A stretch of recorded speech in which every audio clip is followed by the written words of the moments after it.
se va a presentar el trabajo titulado Control bioquímico y desenlaces cardiovasculares en personas con acromegalia, un análisis usando un modelo conjunto. Los residentes que presentan son el doctor Alberto Alzate y el doctor Nicolás Ardila. Tienen como coautores a Lady Laura Osorno, Catalina Caicedo, Alejandro Román y el director y asesor del trabajo de grado es el doctor Carlos Esteban Builes Montaño. Agradecemos al doctor Alina Abreu y a la doctora Karen Palacios Bayona por el tiempo dedicado a la evaluación de este trabajo y por estar el día de hoy con nosotros en esta sustentación. Les explicaré a todos, como lo hago todos los días, la metodología de la reunión. Los residentes tendrán 30-35 minutos para hacer la presentación de su trabajo de investigación, luego de lo cual le daremos la palabra a los evaluadores para que hagan las preguntas correspondientes para los autores del trabajo. Posterior a esto, le damos la palabra al director del trabajo de grado y al resto de participantes en la reunión para que hagan las preguntas pertinentes. Pues siendo las 7:04 de la mañana, iniciamos esta sustentación. Le cedo la palabra a los doctores Alberto Alzate y Nicolás Ardila. Bueno, muchas gracias por la presentación. Agradecemos primero a los otros coautores del trabajo y en especial a nuestro director y asesor del trabajo, el doctor Carlos Esteban Willes. Para comenzar, hay que decir que la acromegalia es una enfermedad en la cual hay un exceso de producción de hormona de crecimiento y de factor de crecimiento similar a la insulina 1 o somatomedina C. En el 99% de los casos, por un adenoma pituitario que produce la hormona de crecimiento, que en la mayoría de los casos es esporádico, y en menos del 1% de los casos, por fuentes exógenas de hormona de crecimiento, bien sean tumores hipotalámicos, tumores neuroendocrinos, carcinomas medulares de tiroides, cáncer de pulmones de célula pequeña, feocromocitoma o linfoma. Esta es una enfermedad cuya prevalencia ha venido en aumento con el paso de los años, especialmente con la mejor utilización de métodos diagnósticos y una mayor conciencia de la enfermedad, registrando prevalencias hasta de 13 a 14 casos por 100.000 personas, y tiene una ligera predilección por mujeres, en la cual se presenta hasta el 60% de los casos. La mayoría de veces esta enfermedad se diagnostica hacia la quinta década de la vida y de forma importante hay un retraso en el diagnóstico que puede ser tan amplio como hasta 14 años, por lo cual estos pacientes en el momento en el cual se diagnostican y se comienzan a tratar ya han tenido una carga mórbida importante y una exposición importante a los niveles altos tanto de GH como somatomedina C. Vemos cómo entonces el compromiso orgánico en las personas con acromegalia es extenso. Puede haber compromiso en el sistema nervioso central, compromiso en el sistema respiratorio, en todo el sistema musculoesquelético, compromiso endocrinológico y también un mayor riesgo de cáncer, en especial de cáncer de colon. Y es muy importante decir que hasta el 80% de estas personas tienen un compromiso cardiovascular. Y vemos cómo entonces los pacientes afectados por la enfermedad tienen una mayor prevalencia de factores de riesgo cardiovascular clásicos como hipertensión arterial, diabetes mellitus y dislipidemia, y hasta el 80% de ellos tienen otro tipo de complicaciones cardiovasculares como la cardiomiopatía acromegálica, fibrilación auricular y valvulopatías. Y estos datos se ven evidenciados en las grandes series de acromegalia. Acá les traemos esta cohorte, esto es una cohorte coreana que comparó 1.874 pacientes con acromegalia versus 9.370 controles sanos con un seguimiento promedio de 7.5 años.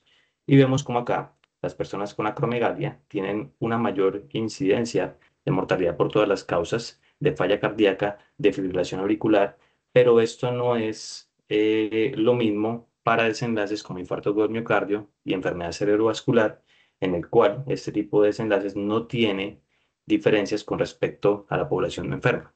Sin embargo, estos estudios no muestran la asociación entre los niveles de estos biomarcadores GH y somatomedina C con este tipo de desenlaces, y cuando vamos a ver cómo es la relación tenemos estudios como este.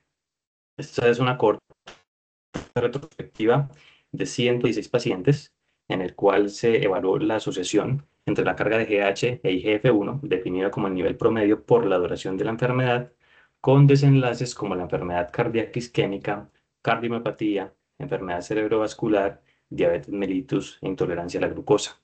Vemos cómo entonces en esta gráfica está en el eje de la Y los niveles medios de GH, la carga de GH, y en el eje de las X las comorbilidades cardiovasculares. Los asteriscos que están por encima de las barras quiere decir que hubo una asociación significativa.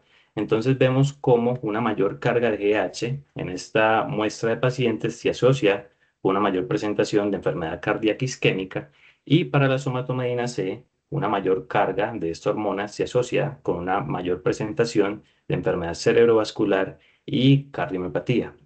El detalle con este tipo de estudios es que se evalúa la asociación entre estos biomarcadores como con la enfermedad cardiovascular desde la perspectiva del riesgo y usando el promedio del biomarcador, y también hay otros estudios adicionales que evalúan esta asociación utilizando el biomarcador pero medido en periodos específicos de tiempo y con periodos cortos de seguimiento. Es por eso que hay aquí un modelo estadístico complejo y robusto que es el modelo conjunto. El modelo conjunto nos permite integrar un modelo longitudinal que tiene la característica de que permite evaluar cómo es el biomarcador en varios momentos en el tiempo por un periodo de tiempo determinado, y asume una trayectoria lineal del biomarcador. Es decir, que esta hormona, en este caso GH y somatomedina C, va cambiando de forma lineal en el tiempo. Y adicionalmente factores que influyen en los niveles de este biomarcador, y como comenté, lo combina con un modelo de tiempo al evento o un modelo de supervivencia que está enfocado en evaluar el tiempo transcurrido hasta el evento de interés. Es por eso que, teniendo en cuenta lo anterior, nuestra pregunta de investigación fue si en una cohorte de pacientes con acromegalia existe asociación entre el control bioquímico de la enfermedad y la presentación de eventos cardiovasculares mayores. Esto fue el objetivo principal del estudio, fue determinar la asociación que existía entre el control bioquímico de la acromegalia, entendido como los valores séricos en el tiempo de IGF-1, IGH, y el riesgo de eventos cardiovasculares mayores, definidos como IAM y accidente cerebrovascular no fatal. Se plantearon tres objetivos específicos. Primero, describir las características clínicas y demográficas de una cohorte de pacientes con acromegalia tratados en un programa para pacientes con enfermedades raras. Segundo, describir el control bioquímico en términos de la variación de los valores séricos de GH e IGF-1 en el tiempo en esta cohorte de pacientes. Y tercero, estimar el riesgo de desarrollar eventos cardiovasculares mayores, infarto del miocardio o ataque cerebrovascular no fatal en esta cohorte de pacientes. Esto fue lo que hicimos con relación a la metodología. El diseño del estudio es un estudio de cohorte prospectiva en el cual incluimos pacientes de 18 años o más con diagnóstico de acromegalia que tuvieran en los registros médicos electrónicos mínimo 2 mediciones bioquímicas de GH y o IGF-1 con un tiempo mínimo de seguimiento de 3 años, y que se reportara el desenlace en la última consulta. Pacientes incluidos en un programa de enfermedades huérfanas del Hospital Pablo Tobón Uribe y en consulta externa del Hospital San Vicente de Fundación, y excluimos a aquellos pacientes que presentaran el desenlace en los primeros 3 años. Este punto de corte de 3 años para evitar el sesgo de latencia y extrapolado de los estudios que evalúan desenlaces cardiovasculares en diabetes. Estas son las variables y las mediciones. Nosotros recogimos información sobre comorbilidades, características clínicas y demográficas de los pacientes, y el control bioquímico fue definido como una GH menor a 1 nanogramo por mililitro o una somatomedina C menor al límite superior de referencia del laboratorio ajustado por edad y sexo en el último control. Y en caso de que se diera una discordancia entre GH y IGF-1, ese control bioquímico iba a ser definido por parte del endocrinólogo tratante. El desenlace, como ya les mencioné, es un desenlace compuesto MACE que incluye IAM y enfermedad cerebrovascular no fatal documentados en los registros médicos electrónicos.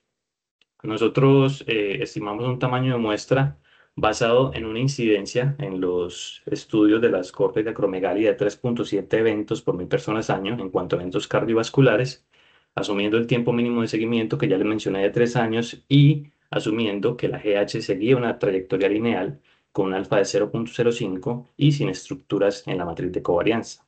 Con esto se necesitaban un mínimo de 70 personas para lograr un poder del 80% para detectar un efecto derivado de la trayectoria de GH de al menos un 5%. Aquí en el análisis estadístico, las variables categóricas fueron expresadas como frecuencias absolutas y relativas, y las variables continuas como mediana y desviación estándar o mediana y rango intercuartílico según correspondía mientras que las variables discretas como medianas y rangos intercuartílicos. Para el análisis estadístico se utilizó el programa estadístico R y sus paquetes, y acá vemos qué fue lo que pasó con los modelos. A través del modelo longitudinal vimos cómo eran los niveles de GH e IGF-1. Acá incluimos un intercepto y una pendiente variable, y estos niveles eran medidos 2 veces por año, uno por semestre. Aquí usamos un modelo de efectos mixtos para determinar el análisis de la exposición y ajustamos según covariables como el tiempo de seguimiento, la edad y el sexo. Por otro lado, utilizamos un modelo de supervivencia en el cual analizamos el desenlace, que era el desenlace MACE, y nosotros nos hemos plantado que covariables como la edad, el sexo y otras comorbilidades como diabetes, hipertensión, obesidad, dislipidemia y SAOS podrían afectar la presentación del evento de interés, por lo cual se hizo un ajuste, pero finalmente se vio que esas covariables no estaban relacionadas con este desenlace. Todo esto, tanto el modelo longitudinal como el modelo de supervivencia, se integró en un modelo conjunto para determinar de una forma más precisa la asociación entre los niveles de los biomarcadores y el desenlace MACE, y a partir del coeficiente de asociación de este modelo se estableció el hazard ratio. En cuanto a los aspectos éticos, este trabajo fue aprobado por los comités de ética en investigación de las dos instituciones participantes y se garantizó una confidencialidad de la información de acuerdo a los principios de la Declaración de Helsinki en 2024. En cuanto a los resultados, nosotros tamizamos 342 registros médicos electrónicos de adultos con reporte diagnóstico de acromegalia y se excluyeron 162.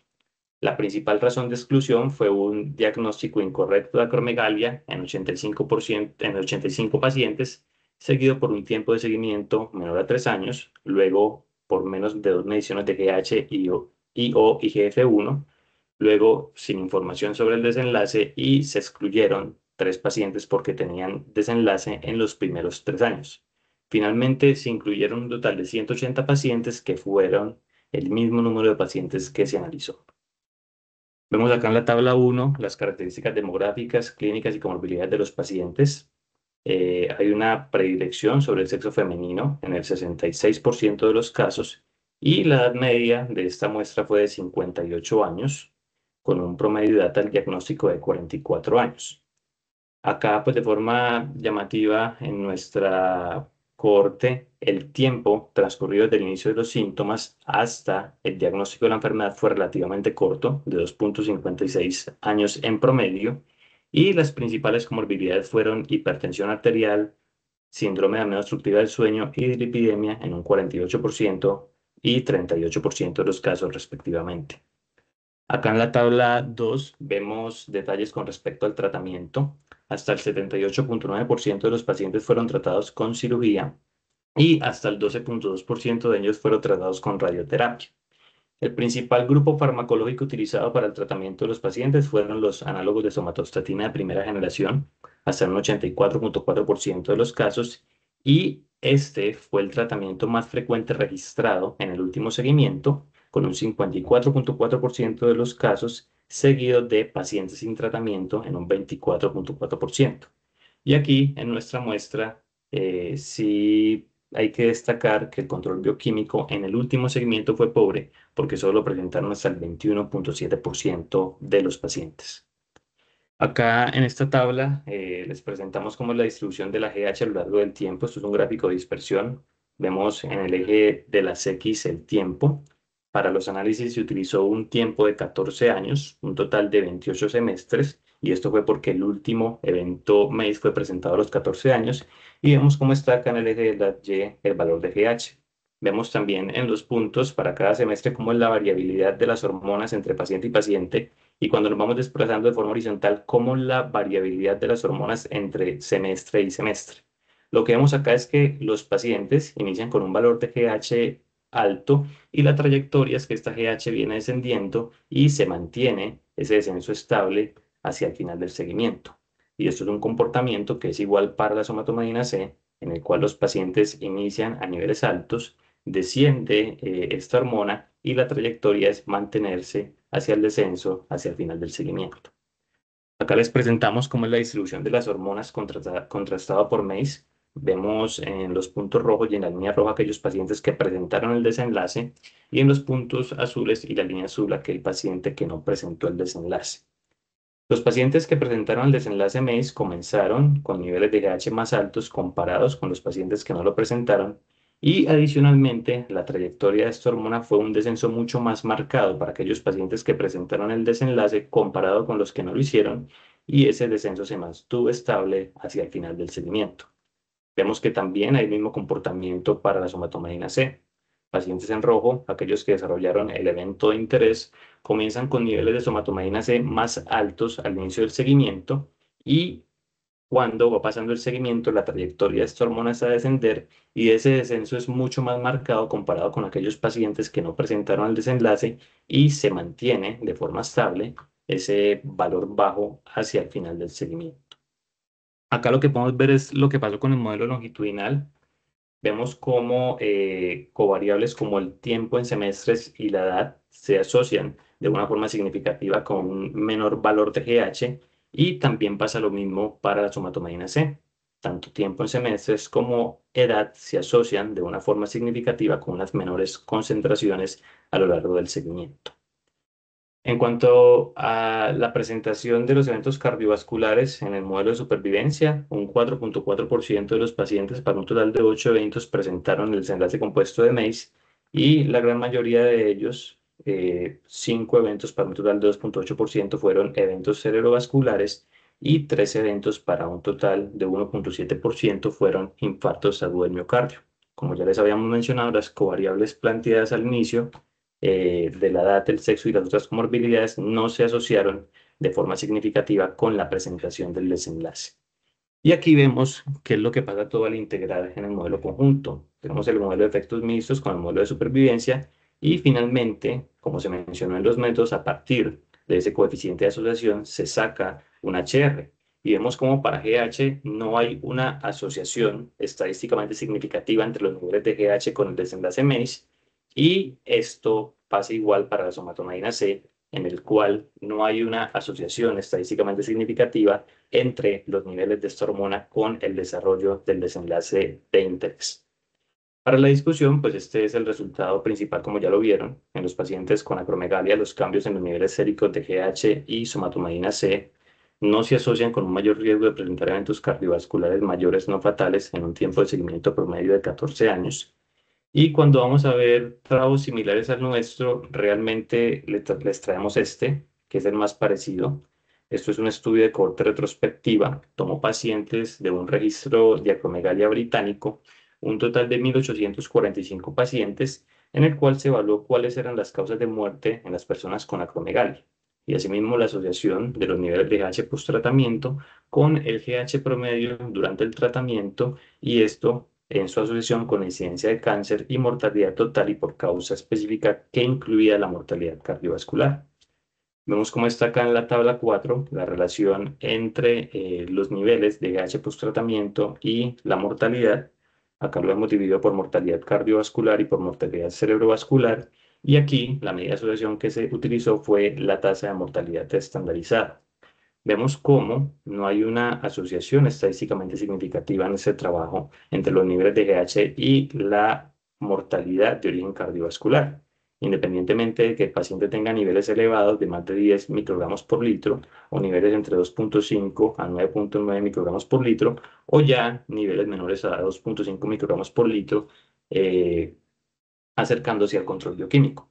Para la enfermedad cerebrovascular, vemos que el comportamiento es similar con niveles de más de 10 microgramos por litro no hay asociación de forma estadísticamente significativa. Vemos que sí la reportan acá entre niveles entre 2.5 y 9.9 y tampoco hay asociación con niveles menores a 2.5. Y acá en la tabla número 5 de este trabajo vemos cómo es la relación entre los niveles medios de la GH durante el tratamiento y la mortalidad. Vemos cómo entonces aquí sí se ve que en la medida que va ascendiendo los niveles de GH, con GH mayores a 10 y GH de entre 2.5 y 9.9, hay una mayor mortalidad de origen cardiovascular.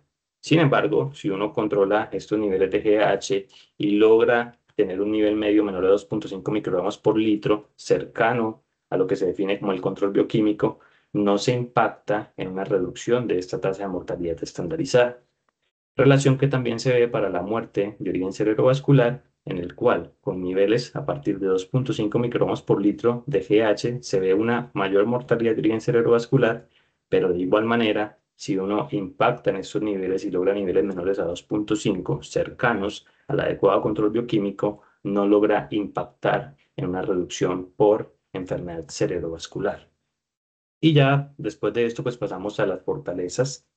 Vemos cómo con este estudio les estamos presentando el primer estudio con una metodología robusta que nos permite, como lo vimos en métodos, integrar el seguimiento longitudinal de la GH y la somatomedina C en el tiempo, ajustando por factores de confusión con un modelo de supervivencia centrado en la ocurrencia de eventos MACE. Con este modelo podemos estimar de una forma más precisa el efecto de los niveles hormonales sobre los desenlaces con reducción del sesgo asociado con datos incompletos o mediciones interrumpidas. A pesar de ello, pues nuestro estudio pues tiene ciertas varias limitaciones, todas derivadas sobre todo de la naturaleza observacional del mismo, y es que hay una limitación para la generalización de los resultados. Recordemos que este estudio tomó pacientes de dos instituciones de tercer nivel que están especializados en tratar personas con enfermedades complejas acá en la ciudad y pues si lo comparamos con otras grandes cohortes de países europeos y de países asiáticos, es un tamaño de muestra pequeño al compararlo. Aquí es importante decir que el hecho es que la intensificación de la terapia dependía del médico tratante, eso pues no se puede controlar por la naturaleza del estudio y eso podría estar en relación también con la baja tasa de buen control bioquímico al final del seguimiento, que recordemos que tan solo fue en el 21% de los pacientes. Y aquí el otro aspecto a destacar es que esa variabilidad de los niveles de biomarcadores, tanto de GH como somatomedina C, podrían ser explicados por las características del inmunoensayo y no por el control mismo de la enfermedad, y puede haber un sesgo de reporte en relación al MACE, debido a que el MACE lo registramos de lo que estaba escrito en el registro médico electrónico, pero no confirmamos si se había desarrollado o no. Finalmente, pues estas son las conclusiones que podemos sacar del estudio. Como vimos entonces, los valores de hormonas en personas con acromegalia no se relacionan con el MACE. Y al tratar estos pacientes, es importante tener en cuenta entonces que las metas en el tratamiento van a ir más allá del control bioquímico, debido a que como vimos en nuestro modelo, los niveles de GH y somatomedina C pueden fallar en predecir de una forma precisa la asociación con desenlaces clínicos, especialmente los desenlaces cardiovasculares, y esto termina haciéndonos ver que definitivamente el tratamiento de los pacientes con acromegalia tiene que ser un tratamiento integral y multidisciplinario, especialmente en la parte cardiovascular, en donde la detección y el control estricto de los factores de riesgo cardiovascular clásicos pueden impactar incluso más que lograr tener los pacientes en metas de GH y somatomedina C. Y para finalizar, pues queremos compartirles que por medio de este trabajo tuvimos la oportunidad de participar en en el Endo Congress de este año, en la categoría de presentación de trabajo oral, y tuvimos la oportunidad de obtener el primer puesto. Muchas gracias. Muchas gracias, Nicolás. En este momento, entonces, le cedo la palabra al doctor Alina Abreu o la doctora Karen Palacio para que hagan las respectivas anotaciones o preguntas que tengan al trabajo. Doctora Karen.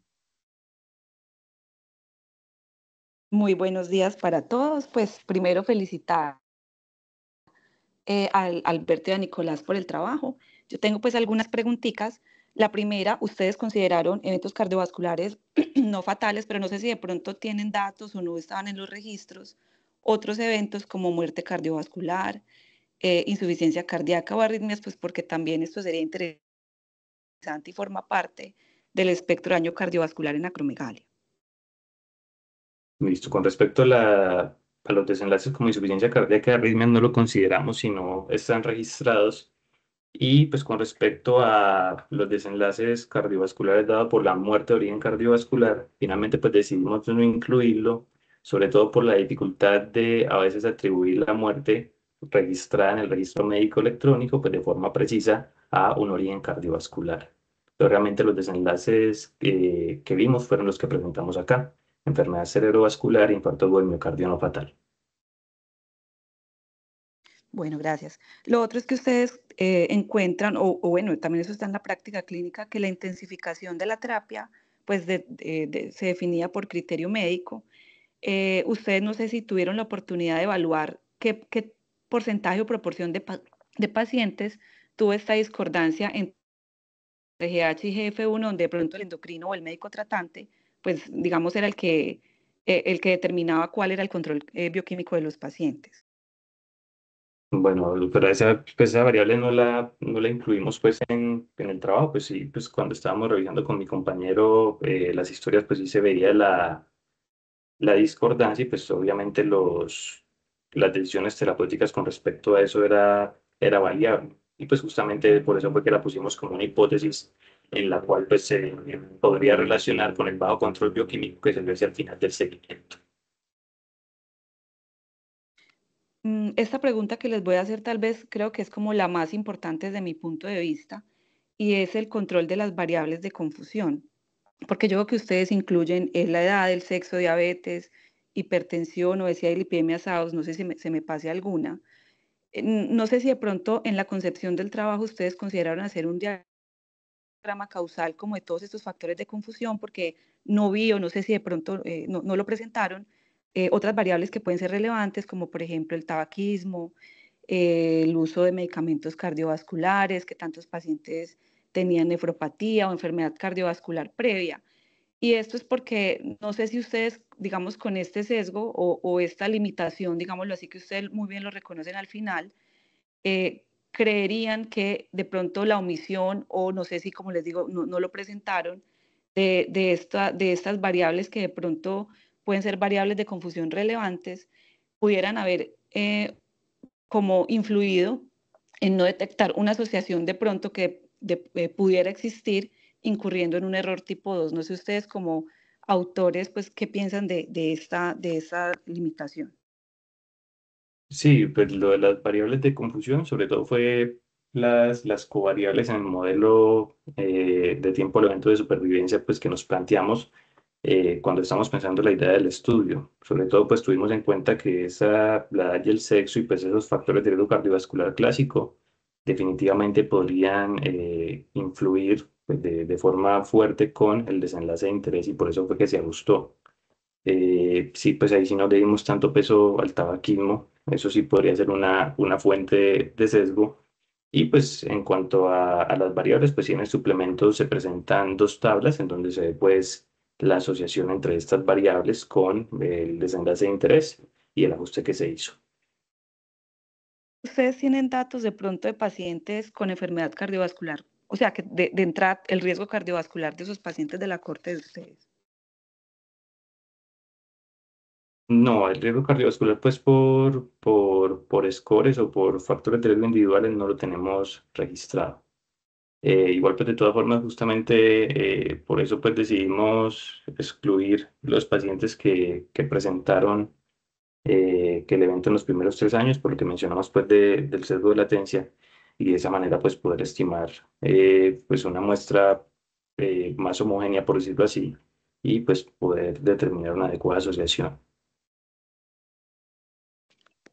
Bueno, y lo último, porque de todas formas, ya para darle la palabra al doctor Aline, hay algunos estudios o literatura que sugiere que el tratamiento quirúrgico, médico, la forma como el paciente alcance el control pudiera tener algún efecto diferencial eh, en el desarrollo de MACE, digamos de manera independiente del nivel hormonal alcanzado. No sé si de pronto ustedes consideran hacer un análisis de sensibilidad o hicieron algún análisis de sensibilidad como en algunos escenarios como este que yo planteo.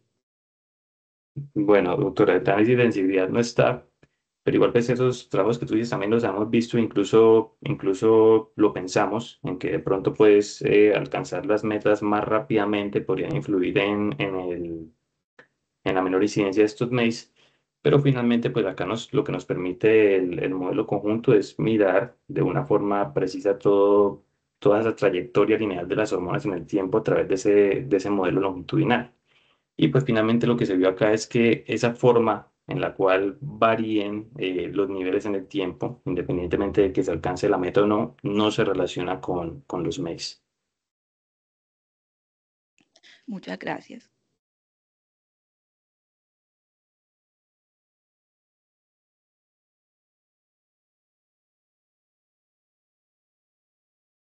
¿Aló? ¿Me toca decir algo? ¿Aló? Hola, doctora Abreu. Si tiene alguna pregunta o algún A comentario ver, para los autores. yo más que preguntas que la doctora Karen se encargó de hacer varias. Primero quiero agradecer a la Universidad de Antioquia que me haya invitado a revisar el trabajo de ustedes de manera doble. Me tocó revisar el trabajo incompleto y después completo. En la, en la nota que se le di fue 474.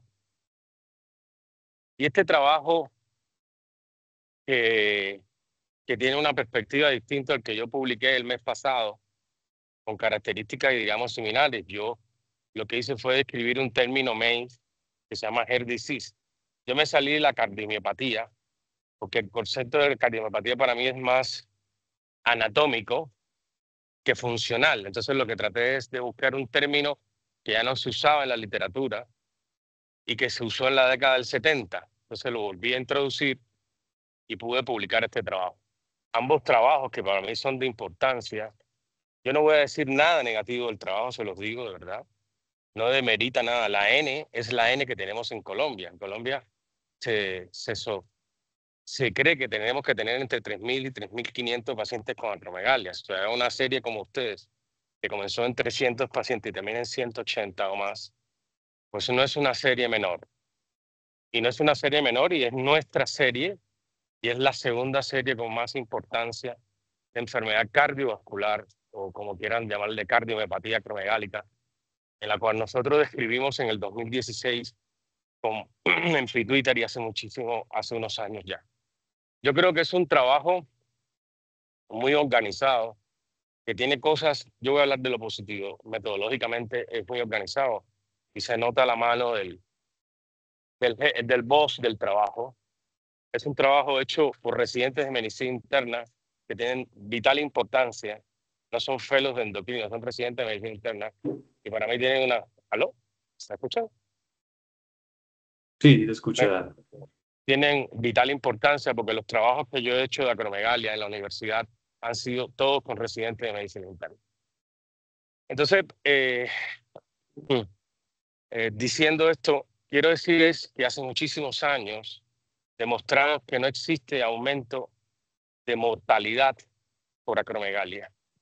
Es muy parecida a la mortalidad de la población general a cualquiera de los grupos de edad, ya sea de 40 a 50, 50 a 60, 70, 60 a 70. Es decir que N más grande, como los mexicanos y los brasileños, demostraron que la mortalidad no es superior a la población normal.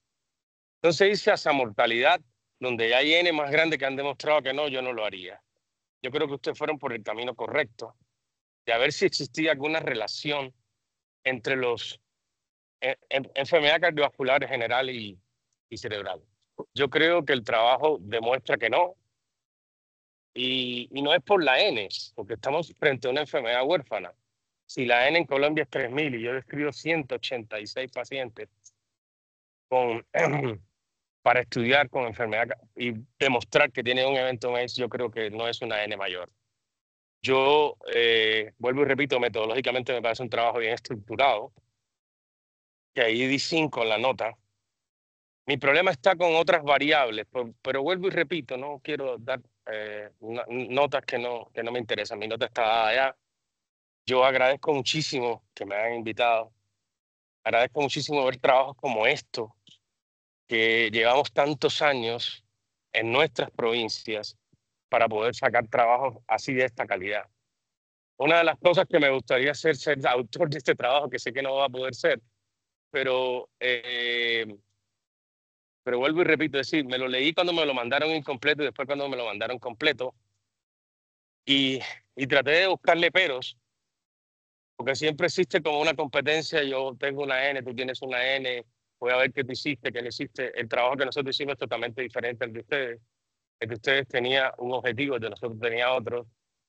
Y relacionar GH con IGF-1 puede ser, pero muchos estudios han demostrado que no hay relación. Y en tratamiento peor. ¿Por qué? Porque al ser una enfermedad multimodal y llevar tantos años de tratamiento, es muy difícil relacionar. Nosotros tratamos de coger, por ejemplo, hipertrofia ventrículo izquierdo con análogo de somatostatina. Y fue tan el desastre que desistimos de hacer ese trabajo. Entonces, ¿por qué? Porque estamos en un país donde la media de uso del medicamento por año son de 6 a 7 meses. Por consiguiente, tú no puedes demostrar que un medicamento es efectivo si lo sigo por 3 años, como en el caso de ustedes, cualquiera de los análogos, cuando no se entregan y cuando mi paciente no está controlada. El otro gran problema que tenemos es que no podemos hacer lo que quisimos hacer con cirugía. Nuestro país tiene el gran problema, y ustedes no se escapan de esto, que hay muchos neurocirujanos tocando base de cráneo. Por consiguiente, es una tasa altísima de mal control. Nosotros que hemos seguido pacientes por muchos años, hemos demostrado que la tasa de control nosotros nos da un 20%. Con un 20%, si tu paciente no se muere de enfermedad cardiovascular, tienes que darle gracias a Dios, no hay otra opción. Es decir, ¿por qué se controlan los pacientes con acromegalia? Yo creo que se controlan por el tratamiento en hipertensión y diabetes, pero no por el tratamiento per se de la acromegalia. Por eso me hace a mí pensar que a lo mejor no existe tanta relación entre somatostatina C o hormona de crecimiento si se ven juntas, que ya es un concepto que se va a quitar, se va a quedar solo somatostatina C, porque tener los dos conceptos juntos eso baja muchísimo la tasa de control. Nosotros en Colombia tenemos una tasa de control, no de curación, no hablemos de curación, de control bien bajo. Comenzamos con una tasa de control del 2.5, la saltamos al 30 a los 6 meses y después al año, después de seguir a 117 pacientes, demostramos que el control de ambas variables era de un 20%. El control de somatostatina C era solo el 30% y el medicamento que más se relacionaba con la pregunta que hizo Karen era la anreotide. Pero la anreotide porque tenía un mayor uso y una mayor entrega y porque tiene un programa distinto a Optiotide que no lo defiende nadie. Optiotide lo entrega la institución X y no lo sigue. Entonces hay muchas diferencias por el cual en nuestra población que no dependen del modelo que ustedes usaron para el análisis del trabajo, hacen que se controle o no los pacientes. Yo vuelvo a decir, me parece un trabajo, me alegro mucho que hayan ganado ustedes el primer lugar como residente de medicina interna en el Endocongres, y no solo eso, sino con un trabajo de acromegalia. Hace muchos años se pensaba que lo que veíamos en acromegalia éramos personas raras, entonces ustedes forman parte de los raros también ya, que hacen un trabajo que para mí con una N, para mí personalmente, que sigo esto y que veo hipófisis todos los días en un volumen grande, para mí es un trabajo con una N suficiente para Colombia. No sé, no tengo nada más, solo palabras de agradecimiento. Creo que es un trabajo bien hecho, bien organizado. A mí me interesa más aquí la metodología que el resultado. Y la estructura para ustedes como residentes que se van a graduar ya, gracias a Dios, es tener una estructura metodológica y unos profesores que lo guíen por la estructura metodológica para sus futuros trabajos y para poder publicar esto. Yo no tengo otra palabra que no sea agradecerlo, que me hayan tenido en cuenta y muchas gracias. Muchas gracias, doctor Abreu, por sus comentarios. No sé, doctor Fabián, adelante.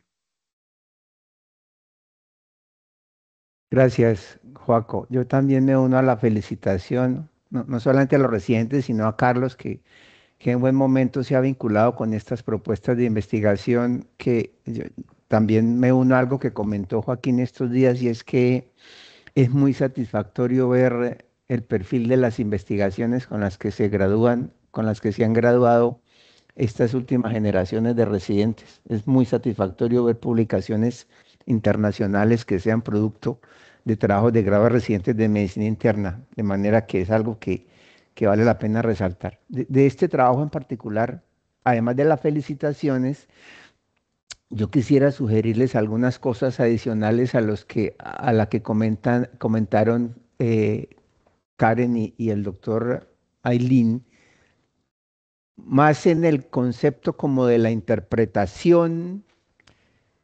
A ver, el asunto del tamaño de muestra siempre es una adivinanza. Uno hace una adivinanza educada en la cual bajo ciertos supuestos supone que van a ocurrir ciertas cosas, como el raciocinio detrás del tamaño de muestra. Entonces, yo creo que tendrían que mirar muy bien los supuestos con base en los cuales se calculó el tamaño de muestra porque si recuerdo, lo que vi partía de diferencias, se esperaban diferencias muy pequeñas, a pesar de lo cual aparecía un número relativamente pequeño de pacientes necesario para encontrar esa diferencia, entiendo que 70.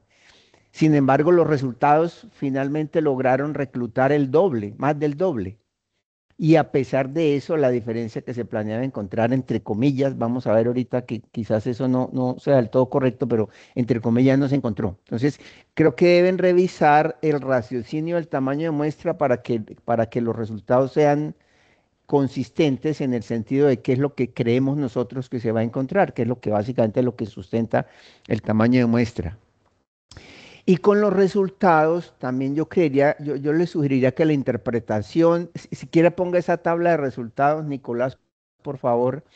Miren un concepto importante con la idea de las estimaciones. La estimación, el modelo conjunto es una propuesta estadística relativamente reciente en la literatura de bioestadística. Esto no, antes cuando teníamos desenlaces de tiempo al evento, trabajábamos una cosa que se llamaba covariables dependientes de tiempo dentro del mismo Cox convencional. Esto es relativamente reciente y tiene la ventaja, como ustedes mostraron muy bien, de tratar de juntar dos conceptos distintos. Es el concepto longitudinal de los datos que se mueven y el concepto del tiempo hasta el evento. Entonces, miren que en las estimaciones iniciales, en las figuras que muestran cómo es el comportamiento en el tiempo, uno sí ve, y ustedes lo resaltaron muy bien en el rojo, en la versión no paramétrica, usted sí ve diferencias en el comportamiento en el tiempo de los biomarcadores de acuerdo con el tener o no tener el MASE, ¿ya? Solo que esas diferencias parecen concentrarse más al principio, es decir, las pendientes en los primeros semestres en los que se está mirando el comportamiento del biomarcador es donde más se ve el cambio y después, aunque siguen siendo diferentes, son comportamientos más paralelos. Ya, si quiere ponga el muñequito del MASE, Nicolás, para resaltar esto. Entonces, el modelo conjunto, ahí se ve muy bien que los cambios, las líneas se entrecruzan empezando y después, aunque se mantienen diferentes, digamos que el cambio la diferencia entre los dos grupos no es tan brusca. El modelo conjunto tiene la problemática de que trata de reflejar todo este muñeco en una sola variable, en una sola estimación, trata de mirar un comportamiento en el cual asumimos que realmente están ocurriendo cambios en el tiempo. Entonces, de alguna forma es como si a partir de G7, G8, entre comillas, se borrara lo que se ve en los primeros semestres, ¿ya? Entonces, en los resultados, mire, pongo otra vez la tablita de los resultados conjuntos, Nico, miren que el HR, el efecto en términos relativos, es incluso mucho mayor del que ustedes esperaban, porque ustedes estaban, si revisan ese tamaño de muestra, se entendía un efecto muy pequeñito, apenas de un 5% en términos relativos. Aquí se ve mucho mayor, porque es el triple de acuerdo con la tendencia en el tiempo. Sin embargo, pues miren los límites del intervalo, ¿ya? Entonces, en términos prácticos, yo creo que uno pudiera interpretar diferente acá, o mejor dicho, el intervalo de confianza nos dice un rango de valores posibles. Hay muchas interpretaciones bioestadísticas de este cuento, pero hay un rango de valores posibles en el cual claramente predomina el efecto del cambio en el tiempo sobre el desenlace de interés, porque miren que el límite superior del intervalo está hasta 30. Hay que mirar un poco diferente, creería yo, más allá de simplemente decir no hubo asociación, el raciocinio pudiera ser, bueno, aquí hay algo probablemente más numérico que clínico que nos está expresando la aparente falta de efecto que se está viendo acá. Y también en la parte del modelo conjunto, yo creo que es más apropiado o es más útil presentar un modelo inicial en el cual solamente se muestre el efecto del biomarcador, solamente el efecto crudo, entre comillas, del cambio en el tiempo del biomarcador con respecto al desenlace MASE, y otro en el cual se muestre, bueno, después de tener en cuenta estas variables de confusión, que Karen hizo un aporte muy importante con que el cigarrillo siempre es la embarrada, entonces probablemente sea necesario mirar, bueno, crudo, teniendo en cuenta solamente el efecto en el tiempo del biomarcador, esto fue lo que pasó. Y cuando tenemos en cuenta entre otros factores, potencialmente factores confusores, ¿qué fue lo que pasó? El contraste entre esos dos HR es algo muy importante para entender cuál pudiera ser el efecto puro real del cambio en el tiempo de este biomarcador. Y una última cosa, también en el mismo concepto del tamaño de muestra, miren que cuando estamos, por que tienen que mirar muy bien el cálculo que se hizo, porque es que cuando estamos pensando en efectos, en cambios del efecto, una cosa que no se puede perder de vista es el efecto en qué. El efecto en qué magnitud es decir, no solamente la magnitud del efecto, sino cuál es el desenlace que estamos analizando. Y tengan en cuenta que acá únicamente hubo 8 pacientes en los que se presentaron, en los que se presentó MASE. Y eso necesariamente es una limitación para estimar cualquier cosa, porque el contraste finalmente es más en pacientes con cierta trayectoria versus más en pacientes con otra trayectoria. Entonces, 8 desenlaces claramente es muy poquito para hacer, para esperar pues encontrar diferencias importantes. Suerte con la publicación y felicitaciones por este trabajo tan bacano. Cambio. Perdón un momentico, yo quería agregar algo. ¿Aló? Adelante, doctor Abreu. A ver, han vuelto a decirlo del tabaquismo. Nosotros cogimos 191 pacientes y le quitamos todo eso que están diciendo ustedes. Y nos quedamos con 62 pacientes que solo tenían enfermedad cardiovascular. Cogimos el grupo además, fuimos capaces de discriminar apnea de sueño, que es más frecuente, mucho más frecuente que enfermedad cardiovascular. Y fuimos capaces de quitar hipertensión y diabetes. Miren lo que hicimos. No usamos tabaquismo porque el tabaquismo fue 0 en el trabajo. Y a pesar de eso, 62 pacientes tenían enfermedad de 191, enfermedad cardiovascular identificada, ya sea cualquiera, desde arritmia a enfermedad, a hipertrofia del ventrículo izquierdo, por ejemplo. Y yo creo que para mí, pues yo no soy epidemiólogo, después de haber hecho eso, me quedé con la frecuencia real que tenían los pacientes. Y si ustedes supieran que el marcador más relacionado de enfermedad cardiovascular fue el túnel del carpo. Para ver qué relación tiene eso, cómo me explica un epidemiólogo, que el túnel del carpo se relaciona con enfermedad cardiovascular. Entonces, esto es muy difícil de analizar. Yo vuelvo y repito, es decir, la muestra es suficiente, es una muestra grande y suficiente para demostrar cualquier cosa y para publicarse donde sea. Eso se los aseguro. Si tuvieran buena plata, pudieran publicar en Twitter. Eso se los digo de una vez. Porque la N es suficiente y no hay que seguir hablando sobre MACE, es decir, sobre la cantidad de casos que tuvieron y menos de mortalidad. Vuelvo y repito, los estudios hechos de mortalidad en el mundo identifican que es exactamente igual que población. Y ustedes lo que están haciendo es haciendo la foto real de un seguimiento que me parece importante con 3 años, diciendo que hay ese número de casos. Y ese es el número de casos que tienen que reportar. No hay que reportar nada más. Lo otro ya son intríngulis de la epidemiología que yo no conozco y este modelo nunca lo había yo analizado de esa manera. Me tuve que basar de un epidemiólogo para poder entender lo que ustedes hicieron, pero vuelvo y repito que para mí, que hago esto todos los días de mi vida, es un trabajo no solo válido para felicitarlos, etcétera, no, si es un trabajo real de población colombiana, de fotos de enfermedad cardiovascular colombiana en relación a la enfermedad cardiovascular. Muchas gracias, doctor. ¿Alguien más tiene algún comentario o pregunta para los expositores? Mientras yo les hago una Rodelo, pregunta. buenos días. Ok. Doctor Willis. Pero yo no sé si en la dinámica de la sustentación eso se pueda que yo participe. O mejor Sí, no. claro. Sí, yo lo había dicho al Sí. principio, primero los evaluadores y finalmente el asesor. Yo Pero les usted tenía tiene una preguntas primero, hágale. Sí, yo tengo una pregunta. Muchachos, ustedes saben que, como lo dijo el doctor Fabián en este trabajo, pues que ustedes nos acaban de presentar, digamos que los eventos, que son los desenlaces, son, digamos, los que marcan la pauta para que los resultados tengan digamos, una aproximación a la realidad. Yo la pregunta que tengo es, ¿ustedes qué hicieron para verificar que los pacientes presentaran el MACE, más allá de revisar las historias clínicas en las dos instituciones? Esa es la primera pregunta. Y la segunda pregunta vendría siendo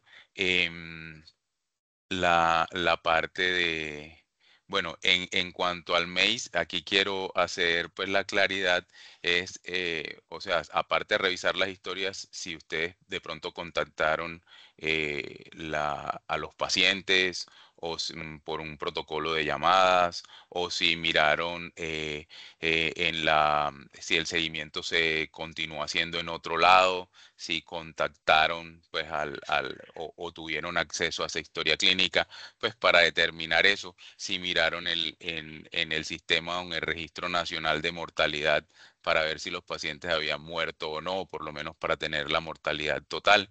Y la segunda pregunta en el cuadrito, si quieres, Nicolás, colócalo de exclusiones en la figura número 1. Respecto a estos que tienen tiempo de seguimiento menor a 3 años, si alguno de esos 51 pacientes presentó el desenlace. Y si ese seguimiento menor a 3 años es menor en Pablo Tobón o San Vicente y por eso se excluyeron, y si no pensaron, pues pensando no solamente en el N de el número total de pacientes, sino en el N del número de desenlaces, si podían haber hecho seguimiento aunque no estén en estas instituciones. Muchas gracias.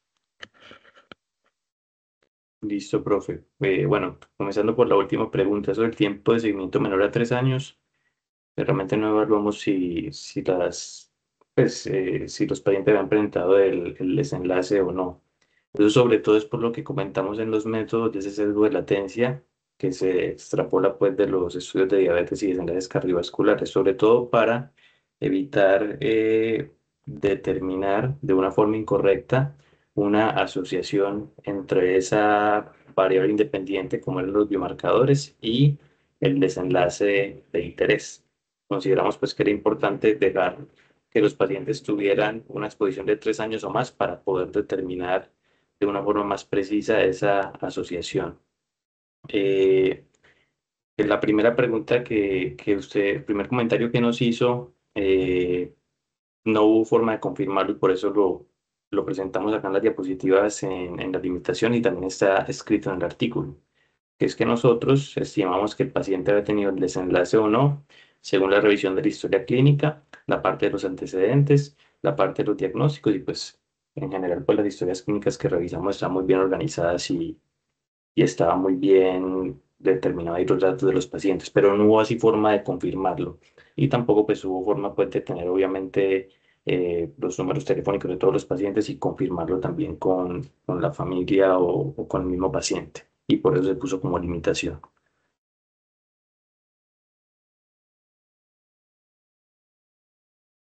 Déjeme Listo, meter la cuchareta de nuevo un momentico.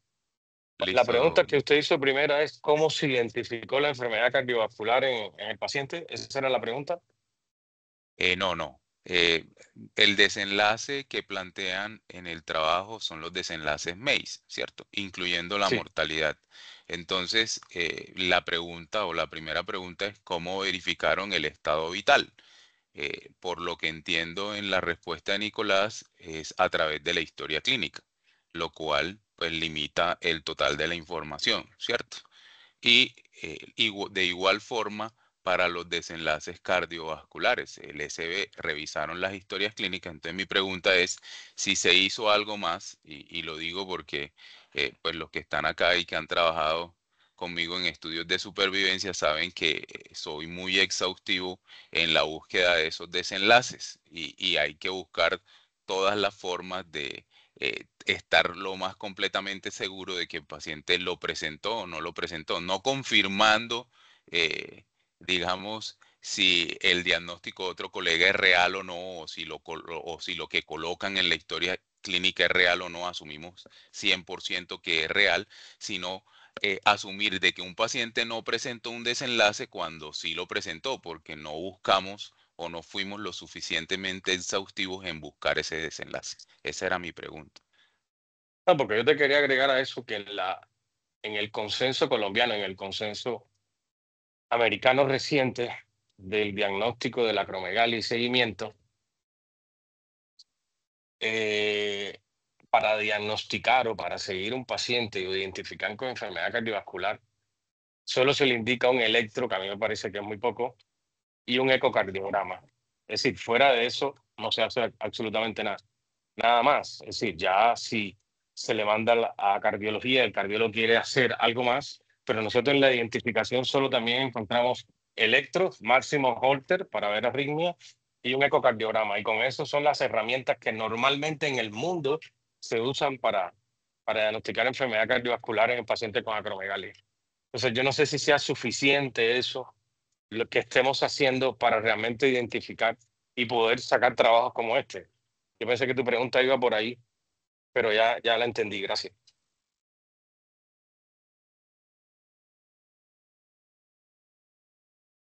Ok, qué pena. Doctor, gracias a usted. Yo quería comentar primero, pues agradecerles a todos por sus comentarios. Y respecto a la pregunta del profesor Rodero, no, como lo mencionaba Nicolás, profe, en realidad sí es un sesgo, es una limitación que tenemos en la recolección de los datos y lo planteamos al inicio pues, de la metodología, quizá acceder a una base de datos pues municipal, pero eso al final, digamos que por la consecución y la dificultad que eso plantea, no lo realizamos, pero pues sí lo tenemos como una limitación y por eso está planteado tanto en las diapositivas como en el texto. Y aclarar, profe, pues que nosotros no determinamos mortalidad porque tuvimos en cuenta ese comentario suyo, sabíamos que iba a ser muy difícil poderlo pues asociar con el control bioquímico y ese dato como tal no lo tenemos. Por eso hablamos pues de eventos cardiovasculares no fatales. Muchas gracias, Alberto. El doctor Carlos Esteban tiene la mano levantada. Sí, señor. Pues yo creo que si ya no hay más preguntas, yo quisiera que esta fuera como la intervención de cierre porque voy a dar muchos spoilers.